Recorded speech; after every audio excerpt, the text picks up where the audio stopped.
கர்த்தருடைய பரிசுத்த நாமத்துக்கு மகிமை உண்டாவதாக. இன்றைக்கி கூட யாத்திராகமும் 15ஆம் அதிகாரத்தை பார்க்க போகிறோம். இந்த அதிகாரத்தில் ஏசப்பா கர்த்தர் மோசேயும் ஆரோனையும் பார்த்து சொல்கிறாங்க, நீ இஸ்ரவேல் புத்திரர்கிட்ட என்ன சொல்லணும்னா, ஒருத்தனுக்கு பிரமியம் அப்படின்னு இருக்குது அப்படின்னா அவங்க தீட்டானவங்க.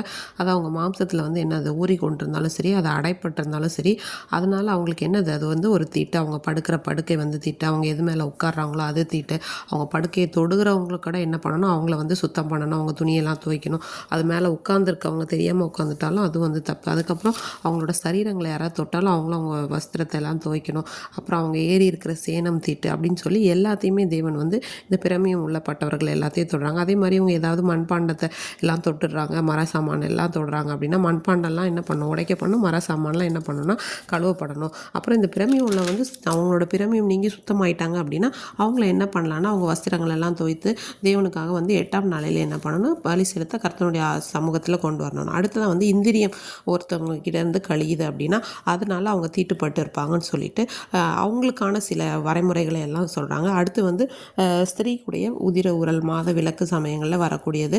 அவங்க எத்தனை நாள் அவங்க மாத விளக்கு வருதோ அந்த டைமில் அவங்க விளக்கமாக இருப்பாங்க, அவங்க தீட்டாக இருப்பாங்க அப்படின்னு சொல்கிறாங்க. அவங்க இருக்கிற மனையெல்லாம் தொடுகிறவனும் என்ன பண்ணணும், அவங்க ட்ரெஸ் எல்லாம் துவைக்கணும் அப்படின்னு சொல்கிறாங்க. அவங்க படுக்கையின் மேலேயோ அந்த மாதிரி அவங்க சம்மந்தப்பட்ட அவங்க சார்ந்த பொருட்கள் எல்லாத்தையும் தொட்டால் நம்ம அதுக்கு தீட்டு அப்படின்னு சொல்கிறாங்க.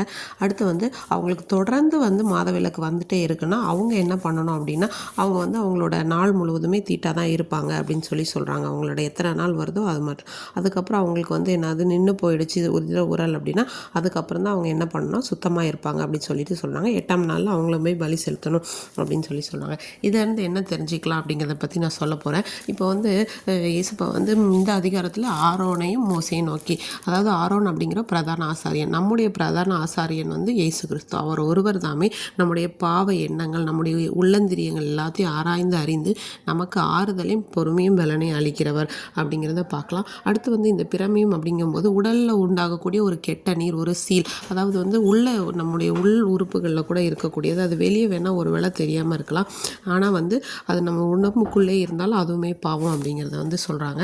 அதனால் நம்ம நம்மளுடைய வாழ்க்கையை மற்றவங்களுக்கு ஒரு இம்பேக்டாக தான் வாழ்கிறோம். அதனால் நம்முடைய இச்சைகள் அதனால் என்ன பண்ணுது, மற்றவங்களை பாதிக்கப்படாதபடி நம்ம நம்மை சுத்தமாக்கணும் அப்படின்னு சொல்கிறாங்க. எதுவும் இல்லாமல் தேவன் நம்முடைய ஒவ்வொரு சூழ்நிலைகளும் நம்முடைய எண்ணங்களையும் கவனித்திருக்கிறவராக இருக்கிறார், அறிந்திருக்கிறவராக இருக்கிறார் அப்படின்னு சொல்கிறாங்க. இது பாவத்தோட பயங்கரத்தை உணர்த்துது. அடுத்ததாக பார்க்குறோன்னா இந்திரியம் கழிவுது அப்படின்னா பால்வினை நோய்களால் வரக்கூடிய உடல் கழிவு அப்படின்னு சொல்லலாம். அதனால் ஒரு ஸ்திரீயை இச்சையோடு பார்த்தாலே பாவம் அப்படிங்கிறது தான் புதிய ஏற்பாட்டுடைய பிரமாணமாக இருக்குது. அதனால் கேடான துவக்கமுள்ள மனிதர்களாகிய நாம் நம்மை எப்பொழுதும் பரிசுத்தம் உள்ளவர்களாய் பாதுகாத்து கொள்ளணும்னா அவருடைய வசனத்தினால கழுவப்பட வேண்டும். ரத்தம் என்ன பண்ணுதுன்னா, தேவனுடைய ரத்தம் பாவம் குற்ற உணர்வை நம்ம இடத்துலேருந்து அகற்றுது. தேவரீர் பாவத்தின் தோஷத்தை மன்னிக்கிறவராக இருக்கிறார்.